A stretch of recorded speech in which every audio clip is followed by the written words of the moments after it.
Hello everyone, I hope कि आप सब अच्छे होंगे। और अगर आप मेरे चैनल पे फर्स्ट टाइम विजिट कर रहे हैं तो please like share and subscribe my channel. आज जो हम टॉपिक देख रहे हैं वो है ब्रेस्ट कैंसर। ब्रेस्ट कैंसर की डेफिनेशन और उसके कुछ पर्पस पोजीशंस ही हमने एक पार्ट में देख लिए थे, और उसके बाद हमने वार्निंग साइंस क्या होते हैं ब्रेस्ट कैंसर के वो भी डिस्कस कर लिया था। आज जो हम डिस्कस करने वाले हैं वो है medical management of breast cancer, यानी कि ब्रेस्ट कैंसर का मेडिकल मैनेजमेंट हम कैसे करेंगे। ये भी प्रीवियस ईयर में आया हुआ क्वेश्चन है। तो मैनेजमेंट हम दो टाइप से कर सकते हैं, एक लोकल थेरेपी के थ्रू और दूसरा सिस्टेमिक थेरेपी के थ्रू। लोकल थेरेपी में हम कैसे कर सकते हैं, रेडिएशन थेरेपी या सर्जरी करके कर सकते हैं। और सिस्टेमिक थेरेपी जिसमें वो हमारे सिस्टम से होकर सारे बॉडी ऑर्गन से होकर इफ़ेक्ट करता है। तो जैसे कि कीमोथेरेपी हो गई, हार्मोन थेरेपी और बायोलॉजिकल थेरेपी। तो कीमोथेरेपी के बारे में तो वैसे ही एक अलग सा वीडियो बना हुआ है, तो आप उस पर देख लीजिएगा कि कीमोथेरेपी क्या होती है। आज हम लोकल थेरेपी में रेडिएशन थेरेपी के बारे में डिस्कस करेंगे। सर्जरी के बारे में इसलिए नहीं करेंगे क्योंकि एग्ज़ाम में मेडिकल मैनेजमेंट पूछा हुआ है। और हार्मोन थेरेपी और बायोलॉजिकल थेरेपी क्या होती है इसके बारे में डिस्कस करेंगे। सबसे पहले लोकल थेरेपी। लोकल थेरेपी में हमने दो देखी थी, एक रेडिएशन थेरेपी, दूसरी सर्जरी। तो हम रेडिएशन थेरेपी देखते हैं। Radiation uses high energy rays to target and destroy cancer cells. मतलब रेडिएशन क्या करती है, हाई एनर्जी रेज का यूज करती है। क्या, किसके लिए, जो कैंसर सेल होती है उनको टारगेट करती है, और टारगेट करने के बाद उन कैंसर सेल को डिस्ट्रॉय कर दिया जाता है रेडिएशन का यूज करके। It is typically administered. ये कब एडमिनिस्टर करते हैं, मतलब कब हम रेडिएशन थेरेपी यूज करते हैं, after breast conserving surgery to eliminate remaining cancer cell. मतलब अगर ब्रेस्ट कंजर्विंग सर्जरी हुई है तो उसके बाद अगर कोई थोड़े बहुत भी कैंसर सेल्स बच गए हैं तो उनको डिस्ट्रॉय करने के लिए रेडिएशन थेरेपी यूज की जाती है। अब ब्रेस्ट कंजर्विंग सर्जरी क्या होती है, ब्रेस्ट कंजर्विंग सर्जरी वो होती है जिसमें जो कैंसरस सेल होती हैं, जो ट्यूमर होती है, उसको सर्जरी के थ्रू हम रिमूव कर देते हैं। और साथ ही साथ जो सर्जन होता है उसका ये टारगेट होता है कि सिर्फ वो जो कैंसरस सेल है, जो ट्यूमर है, उसको रिमूव करे, उसके सराउंडिंग जो हेल्दी टिश्यू है उनको बस सेव करके रखें, उनको रिमूव नहीं करें। तो अगर ब्रेस्ट कंजर्विंग सर्जरी हुई है उसके बाद जो कैंसर सेल बच गए हैं उनको एलिमिनेट यानी उसको डिस्ट्रॉय करने के लिए हम रेडिएशन थेरेपी का यूज करते हैं। नेक्स्ट, साइड इफ़ेक्ट्स में include fatigue, skin irritation and rarely damage to the heart और लंग्स। रेडिएशन थेरेपी के कुछ साइड इफ़ेक्ट होते हैं जिसमें फैटिक यानी थकान का लगना, स्किन में इरिटेशन हो सकती है, और बहुत ही रेयर होता है कि हार्ट या लंग्स को डैमेज करती है रेडिएशन थेरेपी। तो ये हो गया रेडिएशन थेरेपी के बारे में, जिसमें हमने देख लिया कि रेडिएशन का यूज करके हम कैंसर सेल को टारगेट करते हैं और उनको डिस्ट्रॉय कर देते हैं। ब्रेस्ट कंजर्विंग सर्जरी के बाद हम जो रिमेनिंग कैंसर सेल बचते हैं उसको डिस्ट्रॉय करने के लिए रेडिएशन थेरेपी का यूज करते हैं, और उसके कुछ साइड इफ़ेक्ट होते हैं हमने वो देख लिए हैं। तो ये लोकल थेरेपी में रेडिएशन थेरेपी हो गया।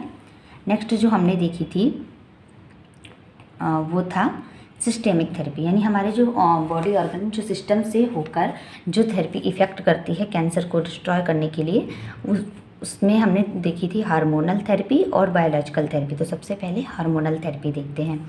Hormonal therapy for breast cancer aims to slow और stop the growth of hormone sensitive breast cancer cell by blocking और interfering with hormones like estrogen and progesterone.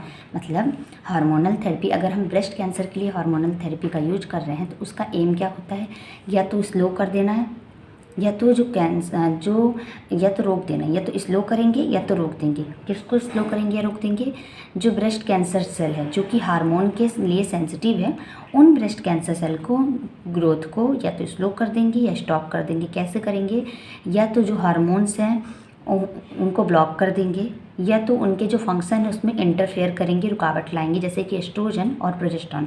तो मतलब हार्मोनल थेरेपी में हम क्या करते हैं, जो ब्रेस्ट कैंसर सेल हार्मोन के लिए सेंसिटिव होती, मतलब उनको हार्मोन की रिक्वायरमेंट होती है अपनी ग्रोथ करने के लिए, तो उनको हम स्टॉप कर सकते हैं उनकी ग्रोथ को, मतलब उनकी ग्रोथ को रोक सकते हैं या स्लो कर सकते, धीमी कर सकते। कैसे, जो हार्मोन पे वो कैंसर सेल डिपेंड है उन हार्मोन को ब्लॉक कर देंगे उनकी सिक्रेशन को, या उनके साथ इंटरफेयर करेंगी, जैसे कि एस्ट्रोजन या प्रोजेस्टेरॉन। जब ये हार्मोन उनके ब्रेस्ट कैंसर सेल को प्रॉपर तरीके से मिल ही नहीं पाएंगे तो उन कैंसर सेल की ग्रोथ नहीं होगी। It's used when breast cancer cell are found to have receptors for this hormones. ये थेरेपी हम तभी यूज करते हैं जब ब्रेस्ट कैंसर सेल में रिसेप्टर पाए जाते हैं इन हार्मोन्स के लिए। तो हम हार्मोनल थेरेपी में ओवरऑल में हमने यही देखा कि जो ब्रेस्ट कैंसर सेल हार्मोन पे डिपेंड होती हैं, हार्मोन के लिए सेंसिटिव होती हैं, जैसे कि एस्ट्रोजन या प्रोजेस्टेरॉन, उन ब्रेस्ट कैंसर सेल की ग्रोथ को हम रोक सकते हैं। कैसे कि उस हार्मोन के सिक्रेशन को ब्लॉक करके। उसके बाद हमने देखा ये हार्मोनल थेरेपी हम तभी यूज कर सकते हैं जब ब्रेस्ट कैंसर सेल में रिसेप्टर्स पाए जाते नहीं हो उन हार्मोन्स के लिए, जिससे जाके जिन रिसेप्टर पे जाके ये हार्मोन बाइंड होते हैं और ब्रेस्ट कैंसर सेल अपनी ग्रोथ करती हैं। तो हम क्या कर देंगे कि हार्मोनल थेरेपी में उन रिसेप्टर्स जो ब्रेस्ट कैंसर सेल पे हार्मोन के लिए रिसेप्टर पाए जा रहे हैं उन रिसेप्टर्स को ब्लॉक कर देंगे, जिससे कि ये हार्मोन्स ब्रेस्ट कैंसर सेल को नहीं मिल पाएंगे और ब्रेस्ट कैंसर सेल की ग्रोथ नहीं होगी, तो कैंसर प्रोग्रेसिव नहीं करेगा। नेक्स्ट जो हम देखने वाले हैं वो है बायोलॉजिकल थेरेपी। ये भी सिस्टेमिक थेरेपी में आता है, आल्सो नोन एज टारगेटेड और इम्यूनोथेरेपी। बायोलॉजिकल थेरेपी को हम टारगेटेड थेरेपी भी कहते हैं, इम्यूनोथेरेपी भी कहते हैं। टारगेटेड थेरेपी इसलिए कहते हैं क्योंकि ये क्या करता है, कैंसर सेल को टारगेट करता है और उनको डिस्ट्रॉय करता है। Target specific cancer cell features or boost the immune system to fight breast cancer. मतलब ये क्या करता है, जो कैंसर सेल है उनको टारगेट करता है या तो हमारे इम्यून सिस्टम को बूस्ट करता है, जिससे कि वो कैंसर सेल से फाइट कर सके।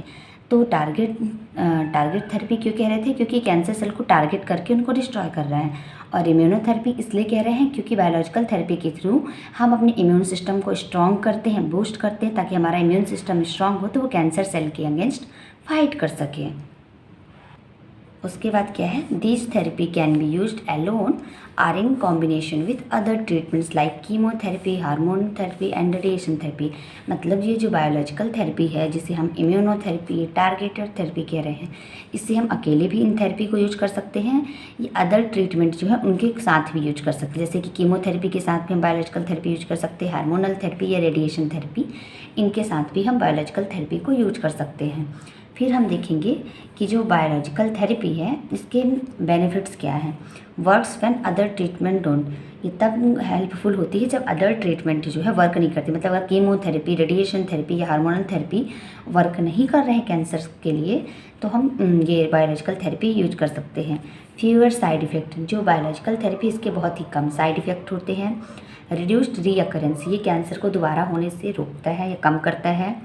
बूस्ट अदर ट्रीटमेंट, साथ ही साथ अगर हम बायोलॉजिकल थेरेपी को अदर थेरेपी जैसे कि कीमोथेरेपी, हार्मोनल थेरेपी या रेडिएशन थेरेपी के साथ दे रहे हैं तो इन थेरेपी को भी वो बूस्ट करता है।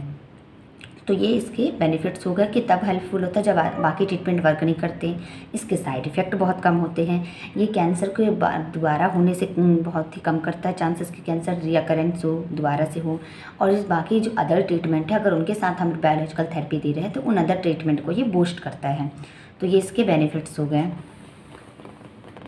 नेक्स्ट है when is biological therapy used. हम बायोलॉजिकल थेरेपी कब यूज करते हैं, बिफोर सर्जरी, सर्जरी के पहले भी यूज कर सकते हैं, सर्जरी के बाद भी यूज कर सकते हैं, या एडवांस या मेटास्टेटिक ब्रेस्ट कैंसर हो गया। मतलब अब जो ब्रेस्ट कैंसर है, जो कैंसरस सेल हैं वो अदर एरिया में भी प्रोग्रेस कर रही हैं, स्प्रेड हो रही हैं, तो जब एडवांस स्टेज पे कैंसर आ गया है तब भी हम बायोलॉजिकल थेरेपी यूज कर सकते हैं। तो ये ओवरऑल हो गया बायोलॉजिकल थेरेपी के बारे में। सो हमने लोकल थेरेपी में रेडिएशन थेरेपी क्या होती है वो देखा आज की वीडियो में, और सिस्टेमिक थेरेपी में हार्मोनल थेरेपी क्या होती है, बायोलॉजिकल थेरेपी क्या होती है, बायोलॉजिकल थेरेपी के बेनिफिट्स क्या होते हैं, कब देना होता है बायोलॉजिकल थेरेपी, सारी चीज़ें डिस्कस कर ली हैं। सो अब जो हमारा टॉपिक है ब्रेस्ट कैंसर, ये फाइनली पूरा कंप्लीट हो गया है। ब्रेस्ट कैंसर की डेफिनेशन से लेके वार्निंग साइंस से लेके मैनेजमेंट से लेकर पूरा टॉपिक कवर हो गया है। आई होप कि आपको मेरी वीडियोज़ पसंद आ रही हूँ, तो please like, share and subscribe my channel. Thank you so much.